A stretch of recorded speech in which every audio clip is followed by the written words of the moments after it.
Sexism exists in esports. Of course it does.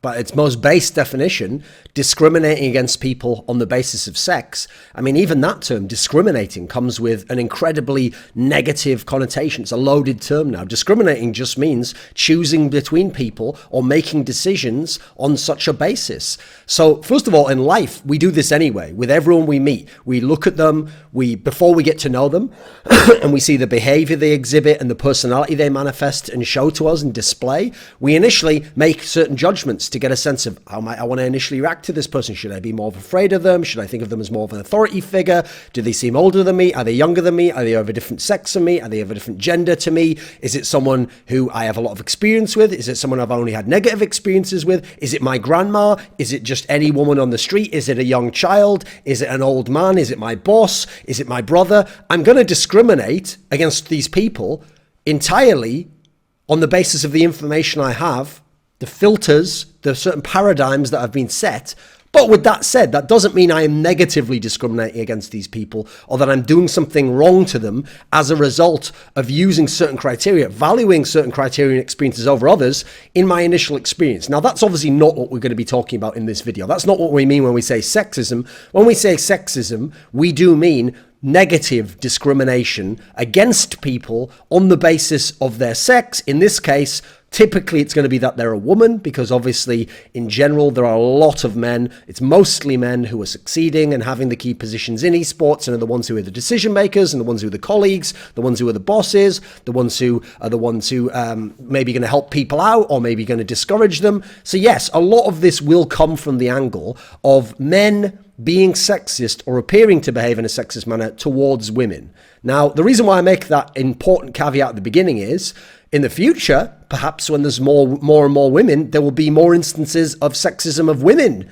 discriminating against men and being unfair to men and mistreating men on the basis that they are men and that the person in the question is a woman, and that's the way that their world view is informed in the paradigm that they're acting from. So now that we've got that out of the way, in terms of this negative discrimination, it exists within many different realms of esports, many angles, many perspectives. So you could look initially at the industry. So you could say they've got casters, journalists or commentators, journalists, people who run websites, people who work for websites, people who host tournaments, people who are part of the game development teams, people who are publishers, people who even just do things like run actual logistics of an event hall, or they are involved with security, whatever it might be. This is considered the industry. Now, first of all, from one angle, I've already actually discussed this in terms of the representation aspect of, female or women being represented on casting desks or as commentary teams, part of talent crews.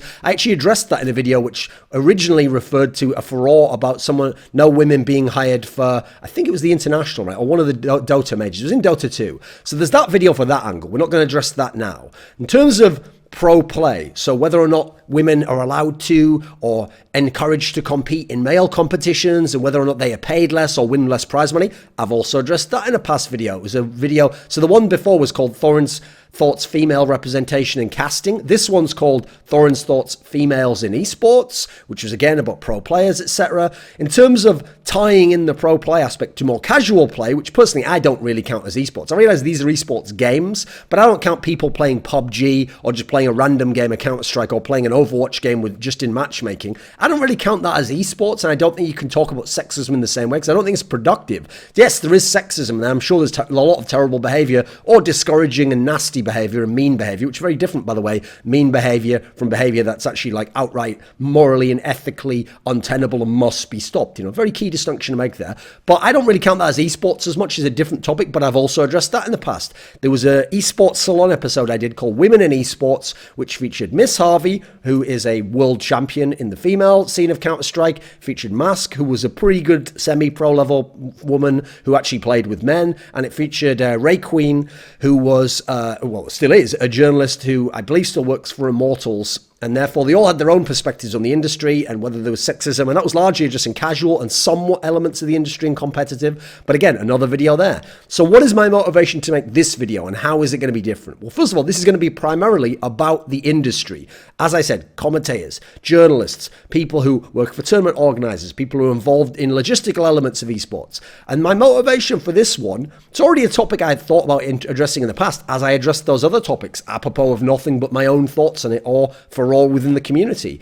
But one of the main reasons I wanted to address this is because when I actually sat back and thought about it, it's a topic that largely is only addressed, especially on a regular basis, by women, understandably so, feminists, again, with some logic to it, or feminist allies. So it's understandable that women would address this topic because it directly affects them in some cases, and therefore they want to present their own experiences, they want to present the challenges they've been through, they perhaps want to challenge the status quo or a certain conception. They definitely want to challenge the notion that some people naively or maliciously might have that there is no sexism and therefore these are all just complaints and nonsense and shut up, you're just painting us in a wrong light. No, that's certainly not the case. I understand why women will bring this topic up often.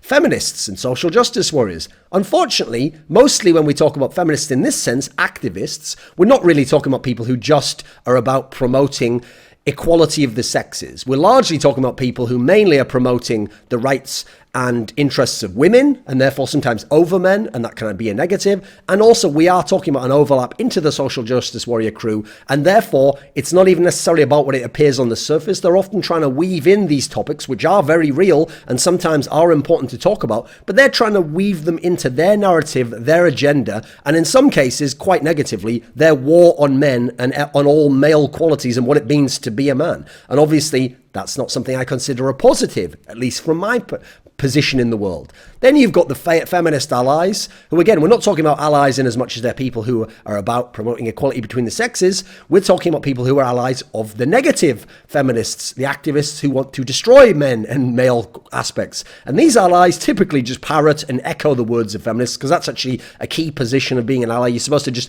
just listen and believe and listen to other people's experiences and don't give any comment yourself, because since you are a man or you are in some sort of a power structure and you are oppressing other people, you cannot have an opinion on these topics, which obviously is nonsense. We have freedom of speech and we absolutely are allowed to explain our own experiences. And in fact, it is only through all of us in all settings, no matter who it might be, explaining our experiences that we will all start to understand the dynamics of how these things happen, why these relationships form these way, why certain negative behaviors exhibit in the industry, and therefore hopefully move towards solutions or less friction or working together better or understanding each other, and therefore removing some of the hurt and the pain that is caused by either overt sexism or perceived sexism, where it may be miscommunication and people not understanding the background that each of them come from. Very different scenarios, by the way. In no sense am I conflating the two and implying only one exists, as I'm sure social justice warrior type individuals will imply I did when they lie about such things in articles.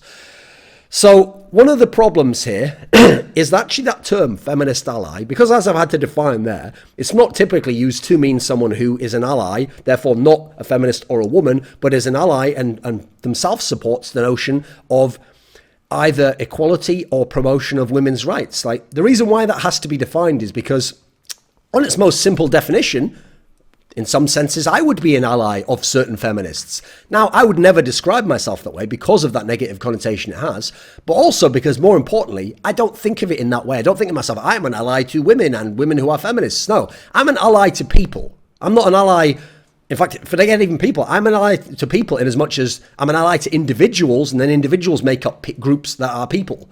I'm not an ally to groups or ideologies, and especially not certain groups that are just defined on discriminatory basis, like race, ethnicity, gender, sex, whatever interests you have in the world. I'm not an ally in that particular sense, because I'm sure there's assholes and great people in all these different groups. Likewise, I don't support or not support people on the basis of sex, gender, race.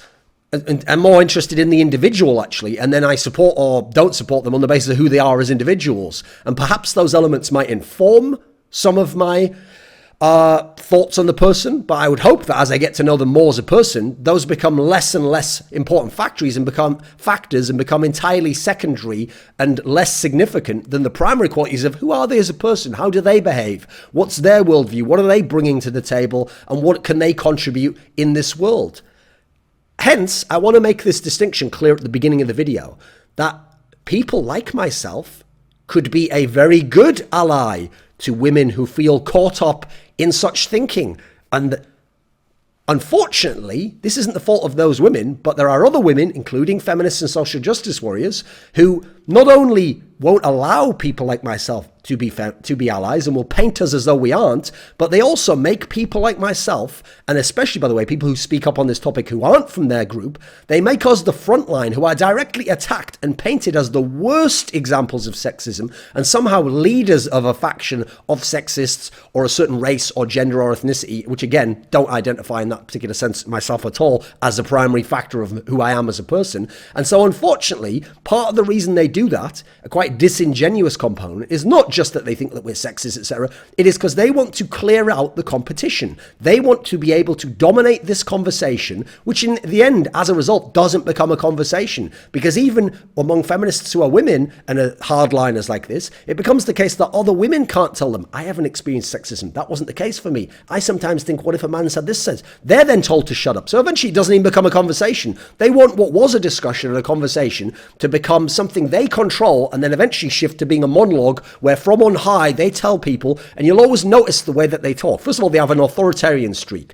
They want others to enforce behavior on people. Secondly, they want to enforce behavior themselves by shaming people, by telling them things.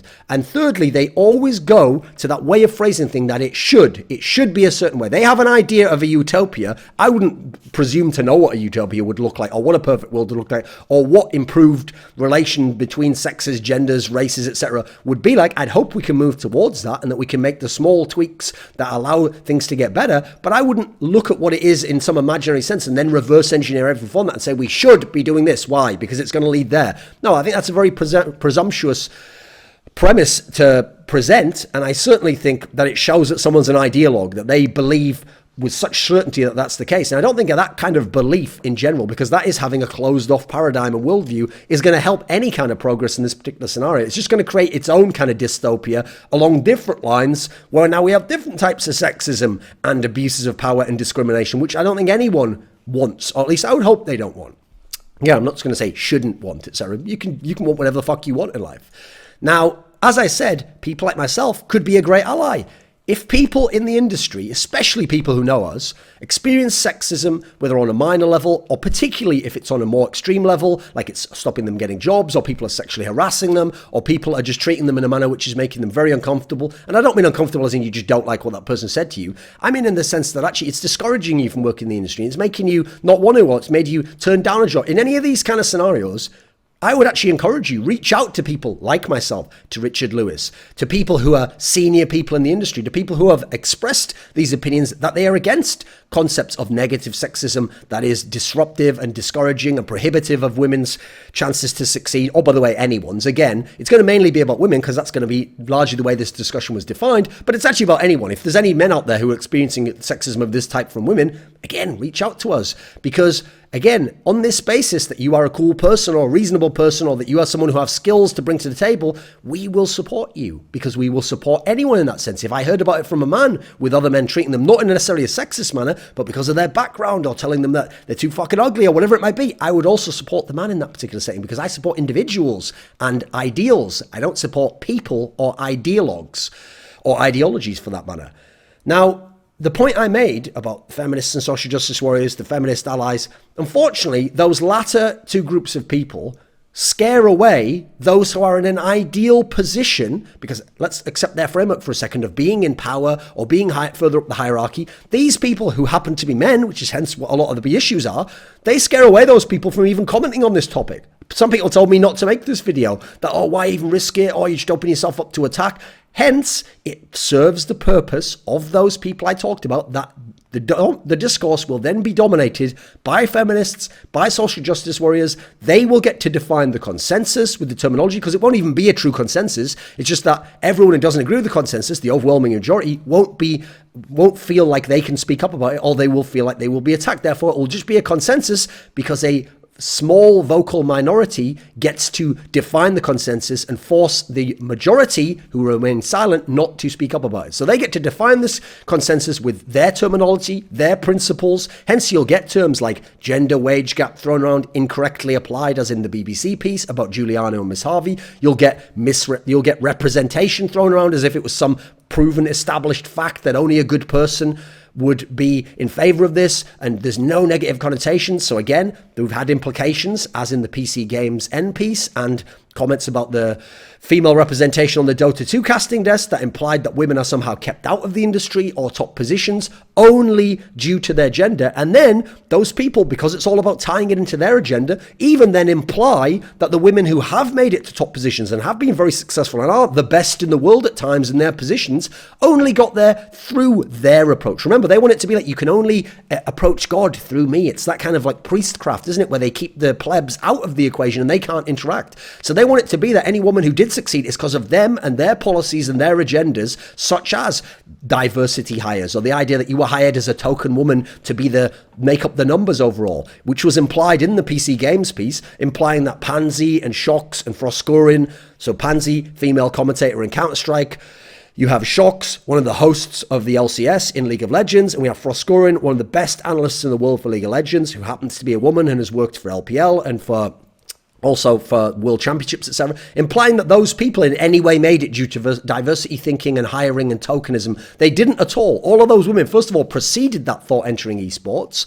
So in terms of that, it's not true at all. So it's utter nonsense. There is no gender pay gap in that respect. It's never been proven within esports. In terms of representation, these women I'm talking about, who are the great examples, made it long before identity politics had spread to esports. They made it off their talent, like other men did, and in spite of such bullshit like diversity thinking, not because of it, actually.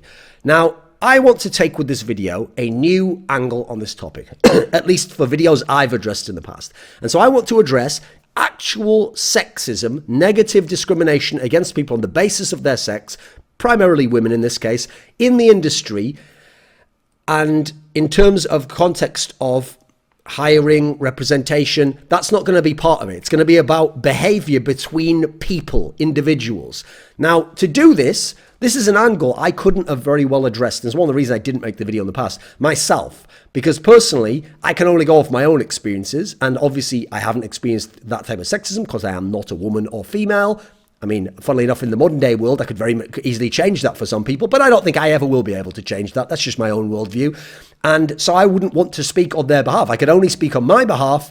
And by the way, I certainly could have made a video saying I haven't seen any cases of it, so it can't be as widespread. That would have value in itself. I realize it would be attacked and people would claim you are somehow discrediting or downplaying the views of... I'm not in any way. And as I've said on Twitter, 2018's about playing offense, not defense anymore. So we're not going to waste our time on that.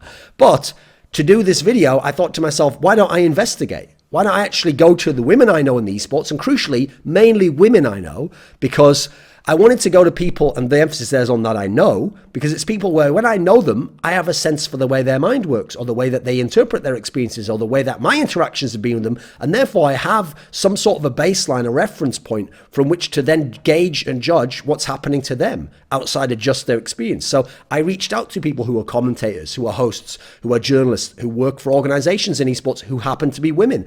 People I know, generally. There were a few that weren't, but the ones that weren't were ones who had considerable experience in this area, and I can put some sort of a trust that they're not going to lie to me in this particular sense, and obviously I would hope that wasn't the case. Now, what I wanted to do then was inform myself based on their experiences, which again, I can't know myself, and therefore get a sense for the types of sexism, the tone of the sexism, the nature of how sexism rears its head and manifests, and how negative or positive or whatever the context of the outcome might be, and the way, crucially, the way they're experiencing it, the way that they are seeing the industry in that particular sense. Now, before we get into that, I will throw up some caveats. So first of all, as I outlined at the beginning of the video, sexism doesn't just affect women or females. First of all, there can be sexism that actually leads to positive benefits to being a woman. Also, I want to address the fact that I think it's it's not a fact. I want to address the perspective of trying to be compassionate to all people involved. So I always think it's very, very dangerous personally whenever you get someone who's exhibited behavior that as a society we consider unacceptable. And so we paint them as, and even label them as, a monster. Because when you do that, just because you disagree with someone's attitude or their behavior, it is dehumanizing. When someone is a monster, well, you can do anything to monsters, right? You can kill monsters, you can torture monsters, you can put them in jail forever. You can avoid due process for monsters because we know they're monsters, right? That's actually very problematic behavior as far as I'm concerned. Yeah, that's right. I'm taking that term and I'm using it the way I want to. I think that that's a very negative way of approaching things. Doesn't mean you shouldn't process people. You shouldn't put them in jail. You shouldn't discipline them. So, oh, yes, you certainly should when it's appropriate. But it needs to be appropriate. And that's also why dehumanizing people doesn't help, because it then skews to likelihood of inappropriate behavior happening or being accepted. I want to understand people, to be compassionate and to try to figure out, why do people behave a certain way? And so I want to then be able to support all people. Now, I'm going to support people who behave in a very negative way far, far less, but I will at least support them in as much as I'll try to understand them and try to see how bad their crime was. And were there elements feeding into this that perhaps play in from the wider world, which either can't be controlled or can be controlled and altered there, which will lead to less of their negative behavior manifesting itself? I think this is very important because that way we can be supportive as a community and we don't make it us versus them. And we don't make it in-group versus out-group. We don't make it in-group stays, out-group has to get the fuck out. We want to improve, I would hope, the in-group, and we want to eventually bring everyone into the in-group. That's the point. We want to bring women in, yes. We also want to take these people who currently are exhibiting negative behavior and hopefully encourage them to change their behavior. Not force them to, not dictate and mandate it and not have to explain it and tell them they're terrible and create monsters and create an in-group and an out-group. No, hopefully encourage them all. That way we can have a more cohesive group approach. And the individuals in question have healthier relationships with each other, I would hope. Again, wouldn't claim to know what those are.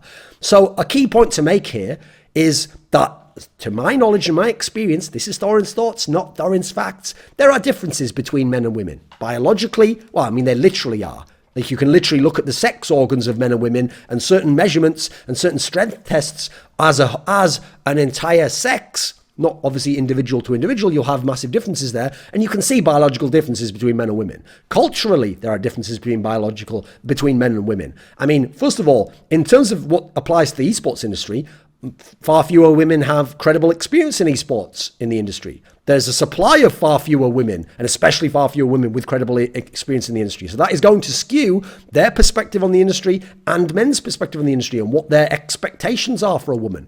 Also, it's very key to point out that even though the topic is sexism in the esports industry, that's because that's my little world and I can examine this little petri dish and I can try and figure out what's going on and experiment and look at different angles.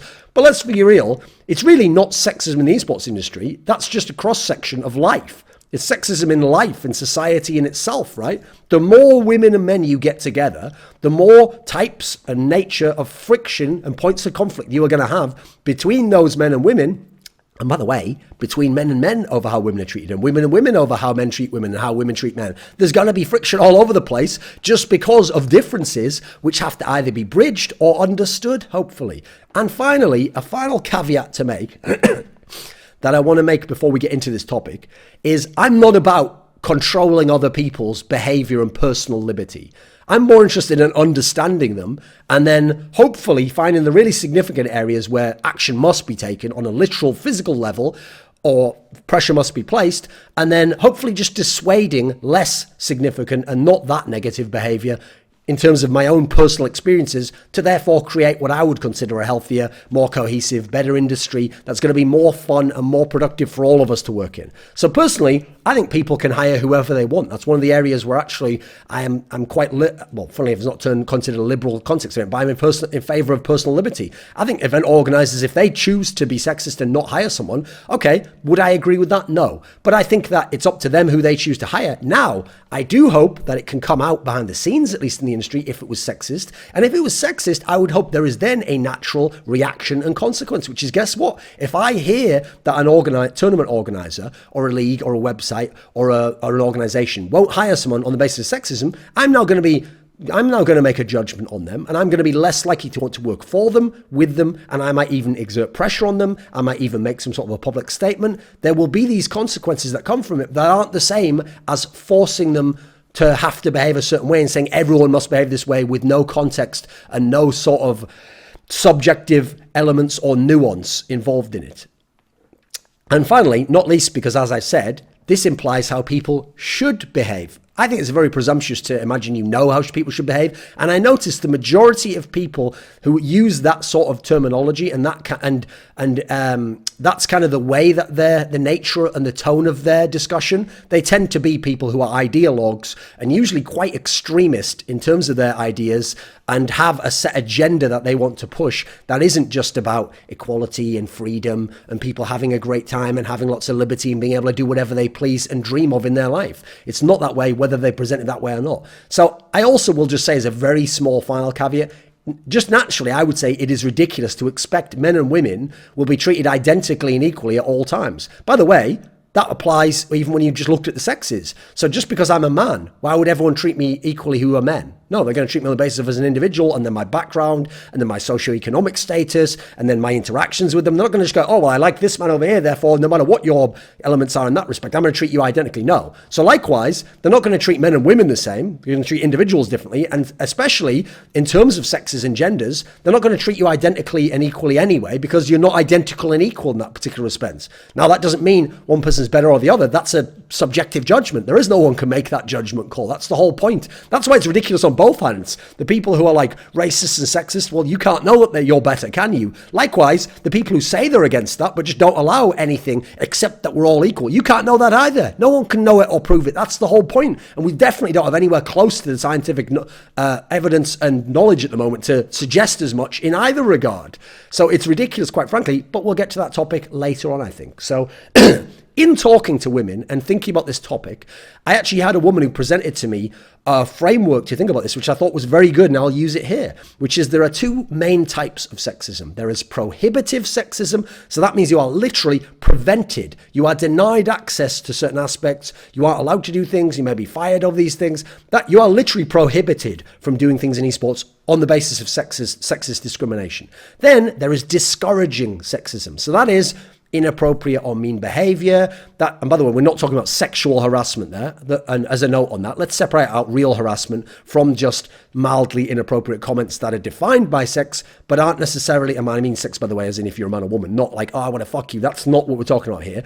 But let's pass that out as well, because obviously in the current furore that's going on, people are lumping and conflating all of that, again, to a certain agenda. They want it to seem like every inappropriate comment is akin to rape, and therefore you can say, oh, men are rapists, it's a systemic problem. You know, again, we're not getting down that little rabbit hole there. But the point is we're talking about discouraging sexism, and that's where it just makes people think, oh, it's just horrible. Oh, I'm being treated differently because I'm a woman. Oh, I'm not going to get as far. I can't get as far. I should expect this from men, that people are going to behave that way. That's another key element of sexism. So let's talk about these, shall we? Let's start with prohibitive, which is the really, really important one, because it literally puts up walls that block people. It denies women the opportunities. So first and foremost, I would say, from talking to women, the main type of prohibitive sexism seems to be typecasting. So that's the notion that women can only be hosts or interviewers, which, by the way, I can tell you from knowing people like Pansy, Shocks, I mean, I guess Shocks does do that, but actually she was a journalist as well, Froskurin, who's an amazing analyst. It's absolutely not the case that women can only be hosts or interviewers. So let's just get that out of the way at the beginning. Obviously not. There's obviously women who can be skilled in any area of life. It doesn't matter if somehow you could show, as has been shown in the past, that in general women don't like or aren't as good at certain STEM subjects, for example. There will obviously always be some women who are amazing at STEM subjects and are better than, let's say, the majority of men. That's the point. The difference is within sex and gender groups are going to actually be bigger than necessarily directly just between the sex and gender groups. That's another study and finding that has been repeated again and again, but is always suppressed by people with a certain agenda. So no, it's obviously ridiculous, the notion that women can only be hosts or interviewers, but that is an area within esports in the industry that I've been told sometimes is a prevalent thinking or paradigm, which in that sense, yeah, it's nonsense. Likewise, there's actually sexism against men there, because as a result of thinking that way and then adding in diversity thinking, some people in the esports industry then tell men, you can't be a host or an interviewer, or you won't be, or I'd rather hire these people because they're women and I think women should do that job. So actually there's sexism against men in that respect. Obviously it's not as big a deal generally, it's not happening as prevalent a fashion, but it exists. Now, in terms of women who are going to be commentators and analysts, so outside of hosts and interviewers, right, first of all, we have some who are good, some who are pretty good, some who are very good. I think Thorin is absolutely one of the best analysts in the world, and that's before you even consider what is her gender, what is her sex, what's her sexual orientation. None of that matters. She's one of the best analysts in the world. The fact she happens to be a woman as well, cool. That suggests that there's not as much prevalent prohibitive sexism as perhaps otherwise people who aren't in the industry and don't know these experiences and cases might suggest. That's why videos like this are important. Now, I will say that in terms of the analysis field particularly, so not even just commentators, because you can be a commentator and be a play-by-play and work on technical skills and presentation and having a good personality and working well with people. But in terms of analysis, this is about being an expert, being very knowledgeable, studying the game, then being able to think about the game, model the game, structure your thoughts, then articulate your thoughts. This is a very wide skill set and a very niche skill set. And so already among men, there are very, very, very, very, very few men who actually are appropriate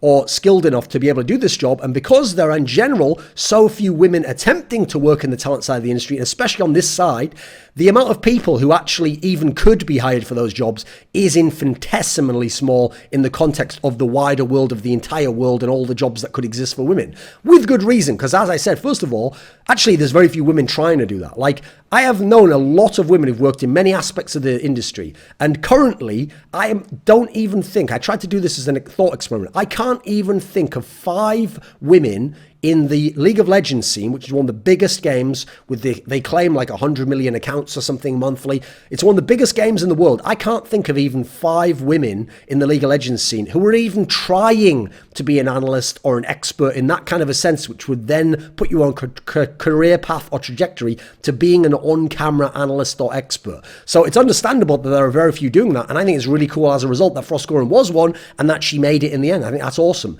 Now, yes, there is bias from some people, as I've mentioned in this respect, that women can't do this or they shouldn't do that. It's been overplayed, though, because as I've pointed out with some of those examples, people can make it through. They have made it through. Now, a point that some women made to me, which I thought was quite an interesting one, is they felt that women had to work harder, had to be better relative to men to get the same positions as men. Now, generally, I would agree with that. First of all, because unfortunately the expectation is set by some of the numbers I've given before that there just aren't going to be women like that. So they'll think if there's a woman, can she know about the game? Because very few do in that particular kind of very niche sense, which is about being, by the way, in the 0.00001 percentile of all people, never mind genders. So yes, it's going to be very unlikely that I would. By the way, very unlikely that an average man you meet would be capable of it. But yes, I would agree. I think that's one area where there might be prohibitive sexism, where they don't even give women a chance sometimes on the basis that they think they won't. And that is, I do think that's sad.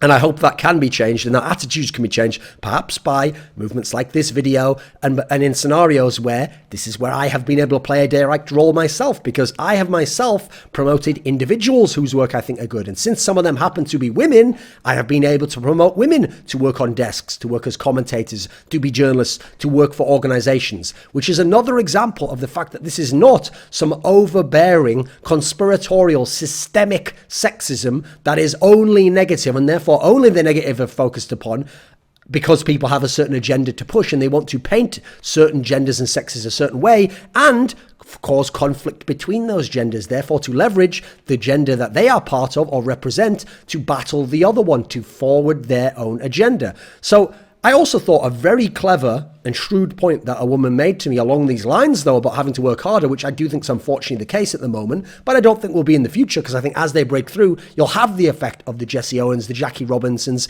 the Bill Russells, where they'll show that they're so excellent that it will open the way for more women who are good, maybe not quite as good, but are definitely good enough and as good or better than some of the men who would have gotten those positions otherwise. So again, it's about hiring people who are good, which has always been something I'm about, and that's something I've always stressed in my other videos about women in esports. It's not about if you're a woman or a man, it's about if you're good enough. If you're good enough, definitely you should not be prohibited on the basis of sex, gender, ethnicity, race, whatever it might be.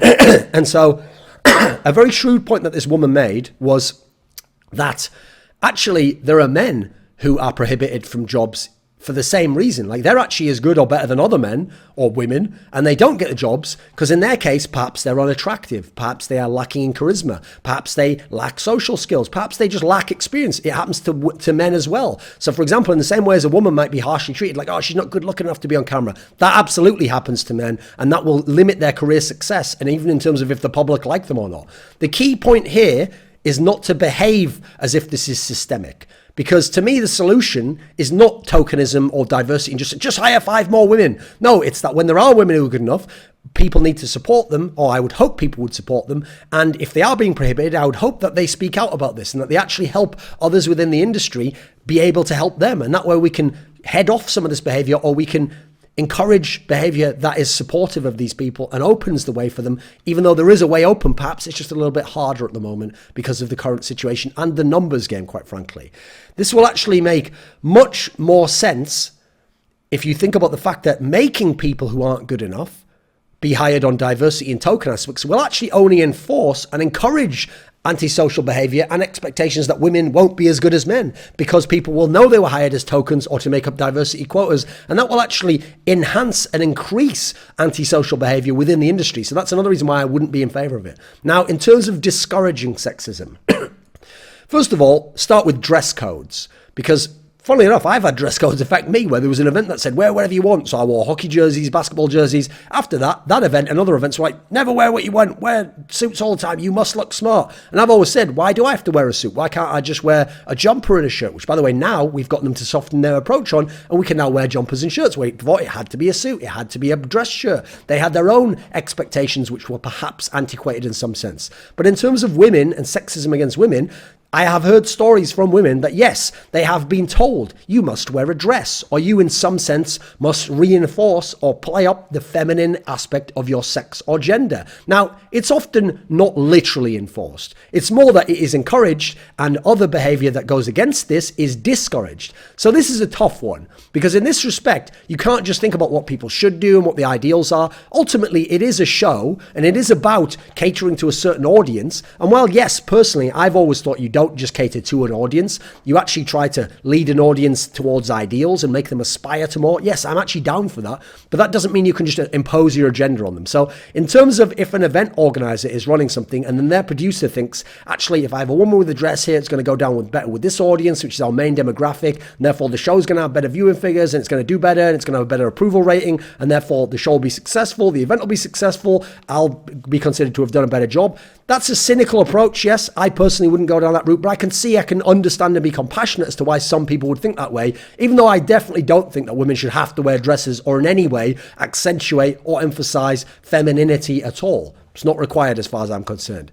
Which leads into another aspect of this discouraging sexism, which is how women behave and the expectations placed upon them and their behavior. So women told me, I will hear comments like, be more feminine. Now that is ridiculous, obviously. You are not required as a woman to be feminine. There are men who behave in a feminine manner. I wouldn't tell them, hey, be more fucking masculine when you're on a desk. No, that's ridiculous.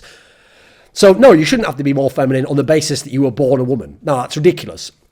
I mean, funnily enough, that's an area where I absolutely do agree with the trans agenda, which is that if someone chooses to say, I am a woman now, doesn't matter how they were born, if they choose to behave in what they consider a female or feminine manner, cool, that's fine by me. Absolutely would support them. And if they were to be hired for an esports event, I would be absolutely against someone saying, hey, you were born a certain sex or gender, so you must now conform and behave that way. No, that would be outrageous. That would actually be against personal liberty, and I would not be in favor of that. So then we had women who said that they'd heard things like, let him, as in a male colleague, let him lead the show. People prefer a male voice. Now, again, I don't know about demographics. I wouldn't claim to have expertise in producing. Perhaps that is true. But again, I personally would hope that's not the case, because I know women who can speak in an authoritative manner, who have great on-camera presence. Shox is a very good example, by the way, who can carry a show, who can be the one leading the discussion, as she does with interviews on the LCS, who can be the person who tells other people how to do it and they follow their lead. Absolutely, it's not the case. Now, I will point out there are going to be more men who are suited currently to lead the way because of experience, sure, but it shouldn't be a hard line one way or the other. I think that's unreasonable, or at least I would like it not to be. I guess I shouldn't. I don't want to use the term should there, because it gets in a very tricky area, I feel like. Now, even more ridiculous, some women have told me, forget just femininity or dresses, they've literally been told, can you be more sexy with it on camera? Now, there would never be, I would hope, an expectation for a man to be more sexy on camera, whether we had an all-female audience or ever. Although I would say in certain areas of television where there's an all-female audience and they want that sort of thing, I'm sure that is probably encouraged in certain TV and Hollywood movies. But with that said, I don't want it to be the case that it has to be like that. I want there to be some level of choice for the production team, for the people who are acting within this context. And so, no, I don't think it's fair to tell women to be more sexy in this manner. And I would hope that sort of behaviour is discouraged, actually. I don't think it has a place. It's an aspect of human behaviour, but I don't think you can tell someone they have to behave that way. Likewise, you shouldn't tell someone, I would hope, that they can't behave that way. If they want to make that part of their thing, if you think it's inappropriate, you can certainly make that claim, but you can't tell, you're being too sexy. Now, that's getting into such a tricky area anyway, isn't it? What subjective judgments we're talking about.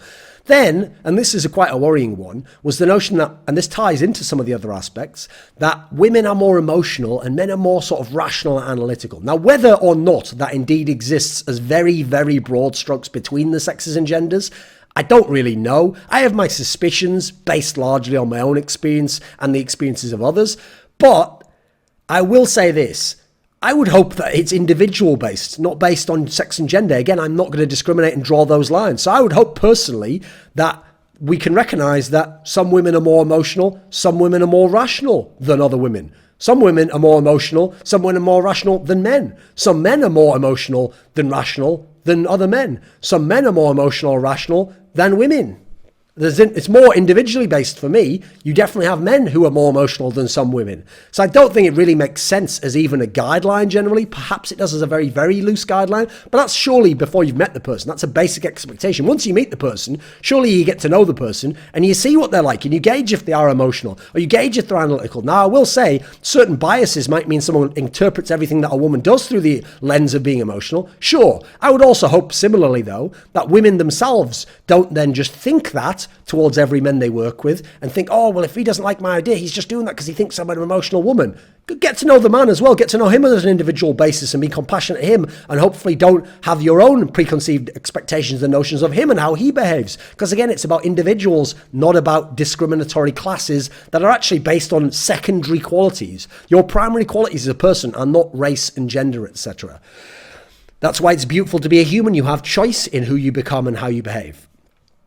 Now, I also found a trend that women were, in line with some of the things before, discouraged. So it's not just that they were encouraged to do certain things that were feminine or female. They were discouraged from masculine or male behaviors. So they were told not to be authoritative, which, as I've outlined before, that's ridiculous because there are certainly cases of individual women who can be authoritative and men, by the way, who aren't authoritative and wouldn't be well suited to do that. A friend of mine in the industry who is definitely a man, has worked in the industry a long time, was given once the job of being a desk host and giving a job of being an interviewer, and he was fucking terrible because he's a very mild-mannered, meek person who doesn't like to be authoritative and be proactive, etc., as he didn't do a very good job with that, actually. There's the notion that women are discouraged from being experts. Now, yes, a lot of women aren't experts, aren't playing this role, sure, perhaps even more so than men in this particular industry when you break down the demographics and the numbers, but the notion that a woman can't be an expert is absolutely nonsense, as I pointed out before.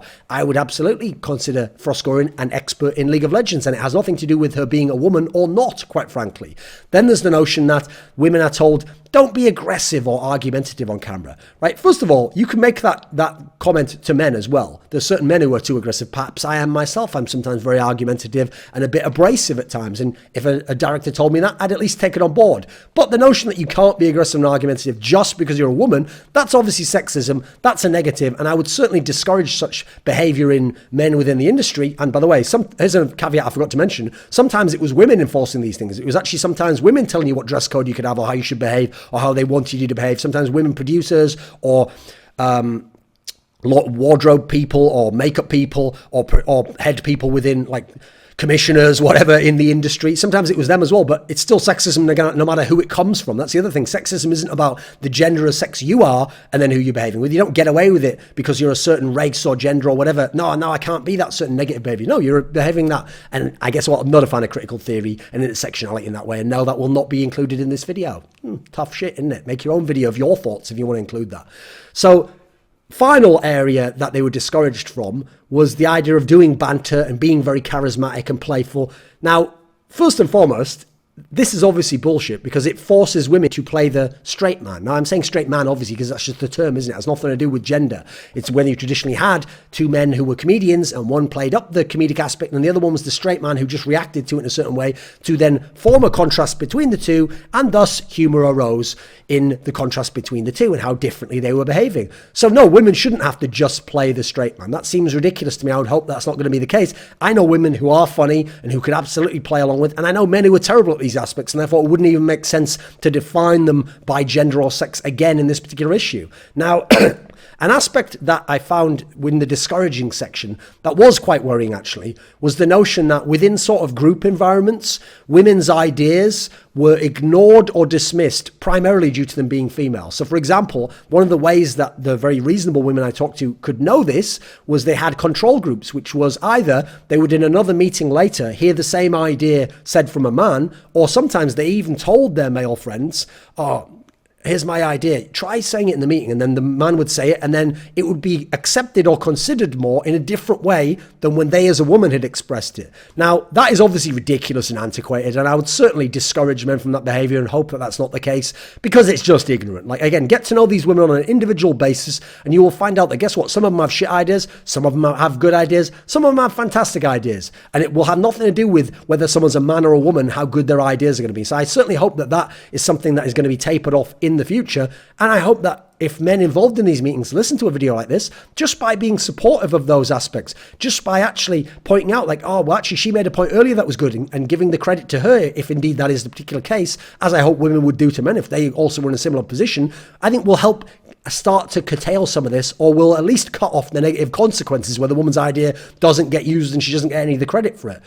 Then there's the aspect, and this is a clear one that I can see why it's negative for women, where they feel like men become overly familiar on the basis of traditional gender or sex roles. So for example, inappropriate comments, like obvious ones would be something like, oh, you look hot now, or you're sexy, or whatever. You've got to make another caveat here that it's one thing to have a compliment. Like if I, like for example, when I see Semler, the CSGO commentator, just moved to Overwatch, he wears very dapper suits. And if he was wearing a really cool looking jacket and his mustache looked great, I'd say, oh, fuck, you look so handsome right now. Likewise, if I saw a female in the industry who I know, like Froskurin, like, let me think of another good example. Well, like Pansy, if they happen to look very good or very smart, I might say, oh, you look very pretty. You look very attractive in this way.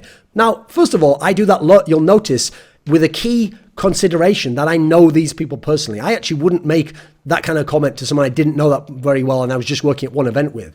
I'd have to really kind of hopefully get to know them before I made that comment. But even so, I'd hope that they'd at least consider whether there was anything malicious or sexist within that, or that it was just a compliment, you can take it on the face value. But if men are just saying to women, just because they're women and they don't know them, oh, hey, honey, hey, sweetie, hey, love, can you do this for me? And they don't behave that way with men.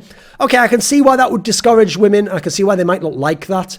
With that said, this is a tough one for me personally as a man, because I have to add in that I think it's cultural as well. Like where I come from in the northeast of England, it's actually very famous that if you get served by a woman and you're a man, especially a younger man, and you are in like say a bar or you're in a butcher's shop getting some meat, so you're getting a drink in a bar, you're getting some meat from a butcher shop, or you're ordering something within a shop, a woman, especially an older woman, will act in a familiar manner this way to make the interaction nicer. She might say, oh, there you go, honey. Oh, you need a stamp, do you, sweetie? Oh, here you go, love. Here's your drink. Now, she doesn't know me. She doesn't know what my expectations are, what my gender is, what my sex is. She's just trying to be nice. So in that sense, perhaps it's misguided. Personally, I don't mind it that much myself, but obviously there's no sexual connotation when it's happening in this particular scenario, at least. Well, I mean, there probably is sometimes, but it's not something I'm considering or worried about or feel oppressed by, put it that way. And part of the issue here is, as I said before, I would use terms of affection myself. Like actually, it's quite famous. You can maybe ask some of the women in the industry who are friends of mine that if I feel very close to them, I will refer to them as love or honey or sweetie or whatever. I mean, I would never really use honey or sweetie generally. It's mainly going to be love or something along those lines, or babe or something, because actually that is just something where in my particular background, that is a term of endearment. It is understood culturally that way. And these women, due to knowing me, hopefully would understand it that way also. Now, yes, I do think that if people are being overly familiar and they don't know you, and there seems to be a sexist aspect, now it's not the worst sexism in the world, but okay, let's acknowledge it exists, right? And that's a very tricky aspect to tease apart, as you saw when I gave my own experiences there. Which again, my point is I don't do that to women I don't know. Or men, I don't know for that matter. Be rather presumptuous, wouldn't it? Now, in terms of actual sexual harassment, first of all, yes, obviously sexual harassment exists in the esports industry because sexual harassment exists almost ubiquitously across any industry and group of men and women. It also exists with men and men, obviously, because you can have homosexual people. Don't know if that's a shocker to people here.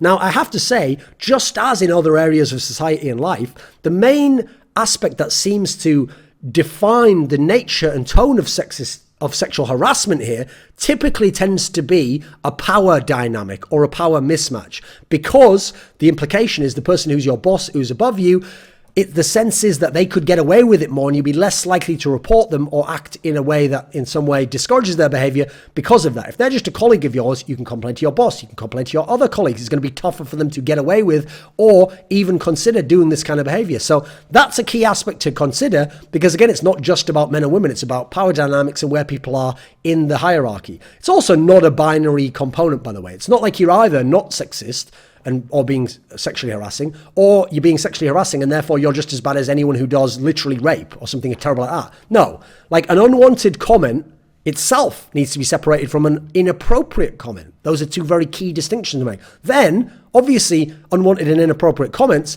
are very different behavior from isolating someone, making someone feel a sexual level of threat within the conversation, pushing the matter, not taking no for an answer. These are all, there's a definite, like a ladder of sexual harassment that we're going up here where it's getting worse and worse and hence should be treated appropriately worse and worse as we go up the ladder here. An interesting detail I heard, because it plays into the power dynamic, about all these types of sexism was that a number of women told me that most of the sexism on this type of scale actually mainly came from people who were coming from outside of esports into esports. So it was largely, for example, people who are owners of teams who only just started to own a team, don't have experience with esports, people who are producers for shows or game developers who come from outside of esports and come in and therefore are more set in traditional or antiquated ways, perhaps coming from Hollywood or mainstream gaming and journalism or whatever, and therefore just behave that way in their own jobs before and come into esports and then start to behave that way in a way that esports people perhaps are a little bit more learned or enlightened on and don't do that. Now, I think that's a positive because as time goes on, we'll have more people come in, but they'll stay in esports and then they will have to, over time, learn what the norms and the societal, cultural, accepted behaviors are within esports, and hopefully we can encourage the behaviors that are leading to a more cohesive society and more productive behavior from all of us. Now, I also want to put some context here, which is that, first of all, as I said in terms of sexism, women do actually get certain positions more often relative to how many women there are trying to than men do actually, as I said, with certain host and interviewing jobs. There's also the factor that there is actual sexism, discrimination on the basis of gender and sex, that can be a positive for women. And actually in that sense, I wouldn't necessarily want erased personally, like they might be more liked by the audience due to being feminine, attractive. Or for example, the cool story that they're a woman who isn't feminine, attractive necessarily, but has made it anyway and has been as an expert or a commentator or whatever it might be. Again, I'm not about should. So for me, if there's a positive component to it, I don't think you can just say, yeah, but if you add it all together, it's negative overall, therefore remove everything, including the negative and the positive. No, I would say isolate certain behaviors and certain subjective contexts of behavior and start to work on those, but some of them are more harmless, aren't that big a deal. And so personally, I would say take what you can know and take what exists now, encourage the good things, discourage the bad things. Don't necessarily demand defined behavior along very narrow lines, because I think that's just negative for individual human freedom. I also think, personally, this has always been a suspicion of mine, that if you were a woman who combined it all, so you had many men what are considered feminine qualities and what, at least in sexism, are being considered male qualities. So you were, for example, very feminine, but you were also charming and you were very attractive as a woman, but you had good game knowledge and you had articulation skills and you could think about the game well. I actually think you would be the most popular and most successful in any industry role in esports of anyone. As in a male who had all those qualities but wasn't a woman, because it's a largely male audience, despite what studies that have purposely skewed and removed remove the context of information will tell you it's half women or 46% women. No evidence for that whatsoever. They're purposely blurring certain lines and definitions to lie to you in a disingenuous manner to sell certain people on a notion of the esports demographics. Because it's going to mainly be men watching you, you will naturally probably have more success. Now, that's first of all, it's very rarely going to affect anyone. We need two people who are basically almost perfect here in skill set. And even then, the second best person, if it's a man in this case, is still going to be very successful. It's not the end of the world in that sense. So again, sexism does not mean the end of the world, does not mean the sky is falling when it's very, very minor. And in fact, sometimes has a positive connotation attached to it, all things being even otherwise.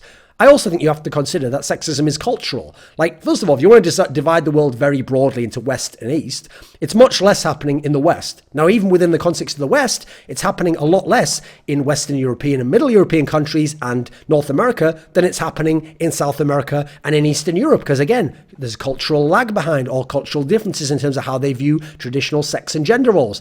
In terms of West and East, it is happening much more, this type of sexism, in the East. So China, Korea, etc., Taiwan. Again, even so, funnily enough, it's not that they are behind us and they have to develop like we have. They've developed along their own separate parallel evolutionary path, because actually in the LPL they have hosts and commentators who are the most popular and well loved, who are women, and therefore are getting these jobs over men, and sometimes are getting these jobs with very little experience or very little game knowledge, but in time people grow to love them. So funnily enough, I would actually describe some of that as negative sexism, because they're being given the job when they just in the hopes that they can learn the job and one day be good and will be liked over a man who might be more qualified. So in its own way, there are pluses and minuses to many of these situations.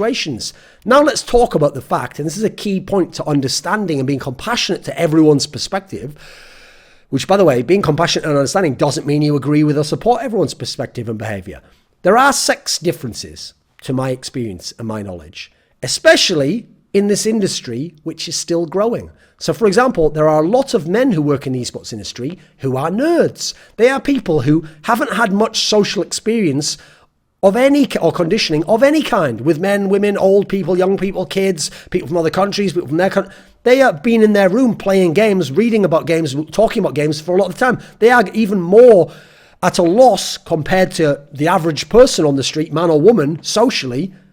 So you've got to consider, especially this is going to be the case with the opposite sex. They've had a lot less experience and a lot less understanding of how to deal with them, and therefore, even if sometimes some of them are manifesting negative and antisocial behavior, part of that is coming from a position of weakness, from a position of vulnerability. So I'm understanding to that, because hopefully by encouraging certain aspects and encouraging them to become more social and to get to know women on an individual basis, this is a way to counteract and curb some of that behavior. And hence, this weakness and this vulnerability leads to cringy behavior, which can often be, at times, will be malicious, but at times can be skewed and perceived as really horrible, but perhaps it's just someone being cringy and antisocial because they don't know how to behave. It will lead to inappropriate and sometimes malicious, sometimes misguided behavior. By the way, that applies to women too. And I understand as well that women will have bad experiences in their lives before they come into esports, or initially in esports, that might shape their expectations. Therefore, sometimes perhaps they pull the sex or gender card, perhaps they judge men harshly or others in the industry and dismiss them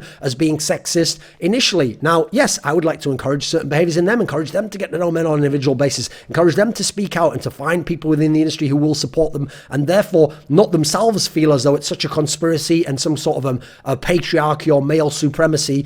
And hopefully they can also come out of a position of weakness and vulnerability and come to a position of strength and being informed and being more comfortable. Also, I would certainly hope that even knowing that some of these women might have had bad experiences, that if they do pull the sex or gender card, that other men in the industry, myself included, don't just judge them harshly and dismiss them and say, well, they're crazy, just as they might say about the person who made an inappropriate comment, he's a monster and a potential rapist and he's keeping all women down. No, that prevents you understanding them. So I wouldn't judge them harshly in that sense. I'd try to understand that they seem to be behaving in a way that might, to me, without all the context, appear crazy, but actually isn't if I knew what their life experiences were and what they'd been through and how their initial imprinting had occurred and why they'd taken on this perspective. Because especially in that case, just as with the people you label as a monster, if you treat women like this, like, oh, you're just crazy, I'm dismissing you because you're just hysterical and emotional, that will then prompt them to be more emotional, to appear more crazy, because again, you don't know the context, and behave in an antisocial manner,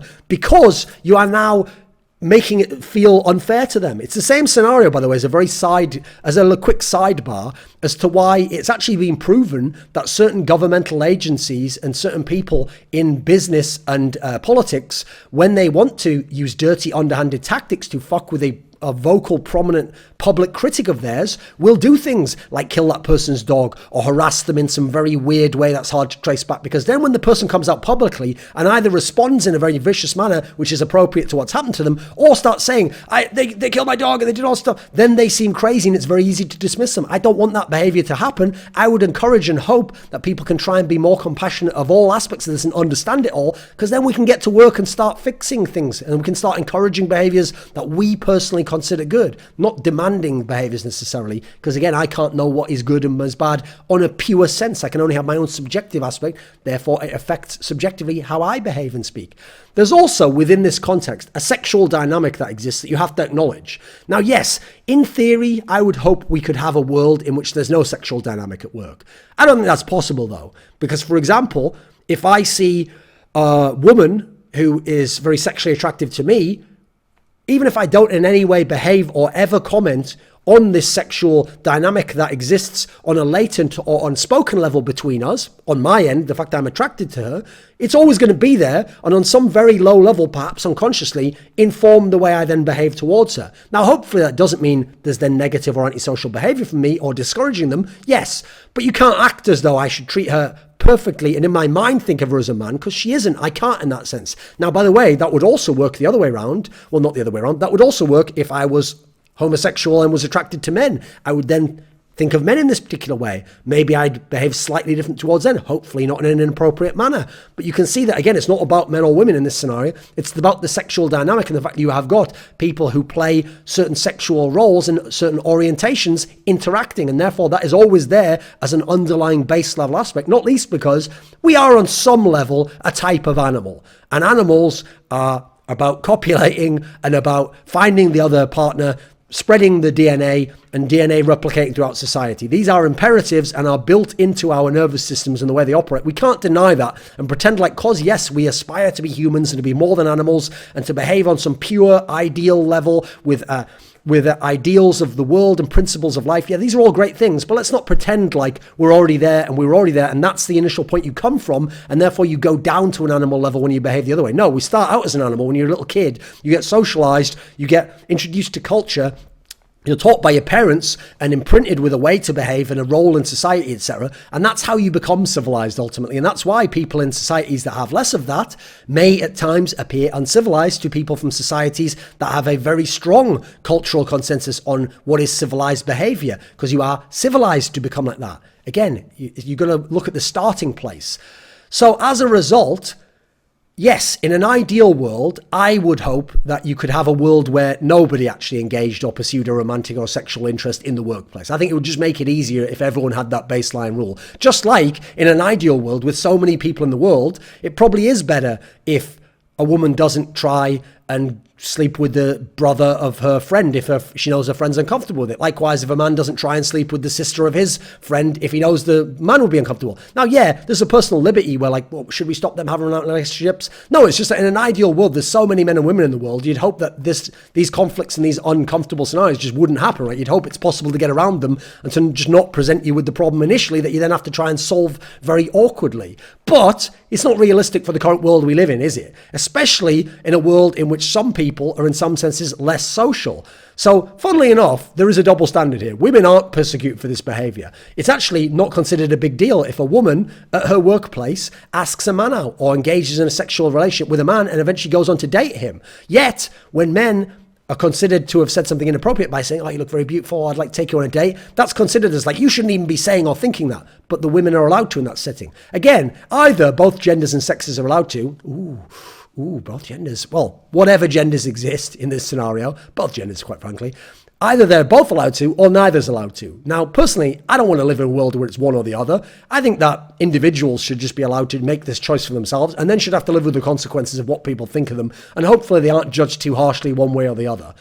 Now, again, we're talking about coming from areas of weakness and vulnerability, especially in terms of men. It doesn't matter who someone is elsewhere in their life. Someone might be confident, might be a cool person, might be a leader, be very rational. The sexual dynamic, the sexual arena, especially because it's talked about so little in terms of, in a positive sense, and people being open and being able to say their experiences, comes with a lot of shame, comes with a lot of imprinting experiences of when you were younger, and then what your parents told you, how they behaved, then your first sexual experiences when you're a teenager. These things are all going to play a massive role in defining your behaviors and your expectations and your paradigm of sex, and what are reasonable vectors to find a sexual partner or to make sexually related comments. And therefore, we've got to be understanding of people again in this sense. And yes, perhaps discourage certain behaviors, perhaps encourage certain behaviors, but not act as though it's a hard line and everyone knows these 10 commandments passed down by the social justice warrior God that we must all behave in accordance with because, no, that's ridiculous. Also, in terms of differences, this doesn't just apply to men and women. This applies to everyone in the world. Experience and pattern-seeking behavior are key, essential toolkits, tools in your toolkit, parts of your arsenal for being able to navigate life quickly and in a shorthand fashion. So they allow you to enter new scenarios, new environments, meet new people, and very quickly start to calibrate how you're going to behave towards them. And then hopefully, that's just the initial point. And then entirely your experience of them as a person, opening up the paradigms, allowing them the possibility to exceed and contrast and counter your perspectives, then means that you start to find out who they are as an individual, and therefore you don't then behave in a predefined manner. But you can't ignore people's experiences or the general demographics and how things are and act as if they're bad things to at least consider, because they will help you. Yes, there are tigers and lions in the world who won't attack you, who've worked in zoos, they've worked with keepers, and they are tamed. There are tigers and lions in the wild, the majority, where if you go near them, they may attack you and kill you, whether or not you've had good experiences in the past. So if you know about tigers and lions, until you know if this one was trained in a zoo in a certain way, you probably should assume it may attack me. I may need to be more careful. As opposed to if you go up to a little kitty cat that you know the majority of the ones you've ever experienced and will meet will be domesticated and won't attack you outright. It's a very different scenario, but there's a reason why that nuance needs to be explained and put forwards. Also, in terms of qualities and expectations for men and women, yes, in a very, very broad sense, there do seem to be these patterns. And funnily enough, even in societies, go watch the Norwegian gender paradox or whatever it's called, that documentary, where even when you make society very open and force a lot of diversity and quota type tokenism, you still end up with these trends between men and women as groups. But there is more. This is the same argument that can be used against racists very effectively. It's not that it's bad to be one thing, it's that there are more differences within racial groups and within gender and within sex groups of the individuals in those groups than between groups. So it's not that black people and white people act a certain way and men and women act a certain way, and therefore all men are that way and all women are that way. There are men that run the full gamut. There's one that's very extremely this way, one extremely this way, one that's in the middle, one that's all the way. Likewise, there are women who behave in a manner that's much more masculine traditionally than the men who are on the very feminine end of being men. It's a massive spectrum and a scale, and it doesn't really cut off so that one half's men and one half's women. We're all overlapping in a massive sense. And likewise, between sexes, genders, races, ethnicities, when you allow people to make it just about sexes and genders, and this is how they define it, and then they talk this way, and this is all the terminology, this is a divide and conquer move. They want to split you up from people who otherwise are actually aligned with you and your values, but happen to be in the other sex, gender, racial category. You want to use tribalistic instincts and in-group, out-group mentalities to control the discourse, make a conversation into a monologue, and only prescribe certain behavior and speech and disallow everything else. And even if you are a woman, for example, talking about the topic of sexism from men to women, and you say, well, I didn't experience that, and in fact there are good men, you will be shouted down because this is part of the controlling behavior, the tribalism, the divide and conquer, and especially the way they want to dominate the agenda. Now, sexism exists clearly because it exists with humans. It is not, as far as I can tell, systemic or prevalent massively in the esports industry. In esports as a whole, perhaps it is. There are a lot of men, a lot of young men, a lot of men who haven't learned how to be more socialized and civilized, perhaps, in terms of the casual fans. Sure, I could see that as an aspect. I mean, funnily enough, their negative antisocial behavior affects me in a way that has nothing to do with sexism, where they will talk about autism or be quite rude in other particular senses that has an antisocial aspect.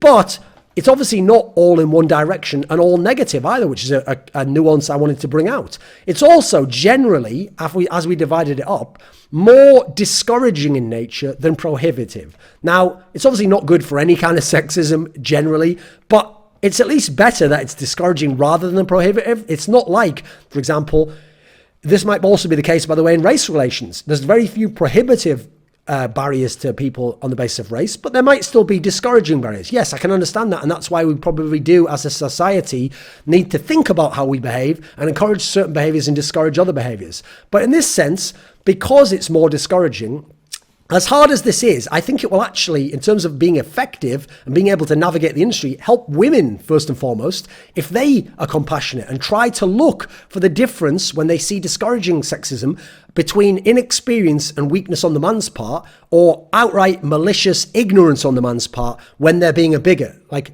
be very careful to find out who the ones who are just people who are expressing their own weakness and who are being malicious and aggressive.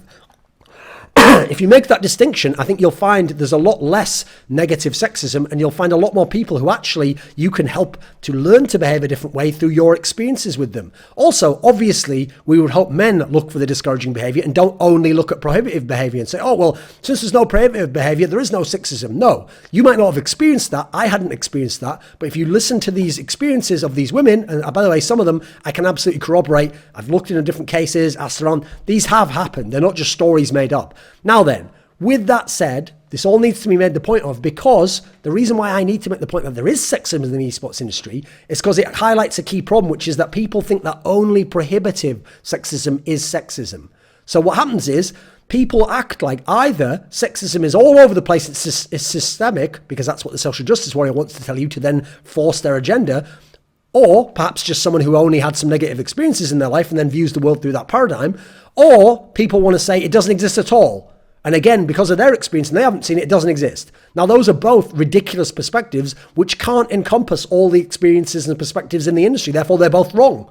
People need to, I would hope people could stop, and just as I would have looked at the industry and said, I've seen very little examples of sexism, but when I informed myself by talking to women and they came to me and gave me the examples, I now know better. I would hope that now other men can take the same approach. Because here's the thing, it's not that I'm inexperienced. I've been in many, many green rooms, 30, 40, 50 green rooms. I've worked in teams with women. I have hired women. I have promoted women within organizations. I have fired women with organizations. I've recommended women to other people for jobs. I have praised women for jobs. I have criticized women for their jobs. Again, by the way, never on the basis of gender or sex, but that just happens to be a fact of who these people were demographically. So if you'd asked me, yeah, I wouldn't have experienced personally sexism against women or seen much of it.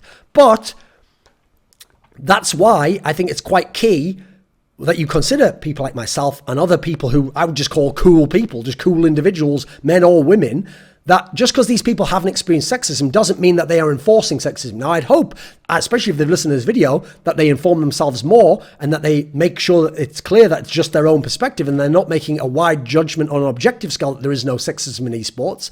Likewise, it's an issue also that female colleagues haven't actually been very forthcoming with this. They've now said things publicly and in a vague sense, but actually within the industry, even women who knew I was against sexism often didn't come to me with these stories. They just felt like it was a personal thing and they didn't want to make it public or tell anyone behind the scenes, and they just kept it to themselves. So I have to say, unfortunately, I feel like part of that is a negative consequence of certain types of third wave feminism, where these women feel as though they have to be independent, strong women who don't need a man. Now, it's not about needing a man. It's about needing people. It's about needing a support network, right? I'm not an independent, strong man who doesn't need a woman or doesn't need men or doesn't need anyone else. No, there are elements in which I am in that sense. But you know what? I need support network. I need to have friends. I need people to support me. I need women in my life. I need men in my life. I need all sorts of people in my life because I'm a human, and no human is an island or some perfect entity who doesn't somehow need any resource from anyone else. No, to succeed, actually, it requires resources from more people than yourself in every case.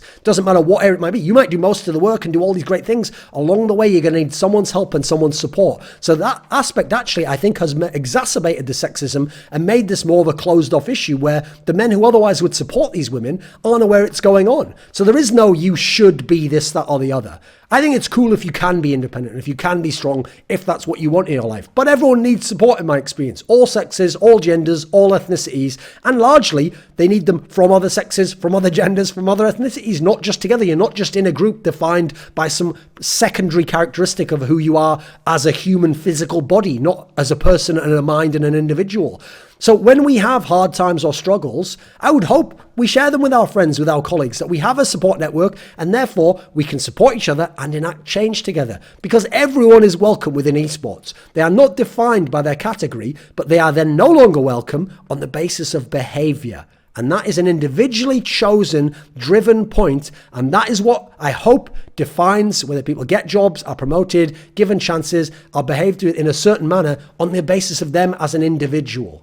I'm Kelsey Moser, and you're watching Thorin's YouTube channel, where no sandbagging goes unscrutinized.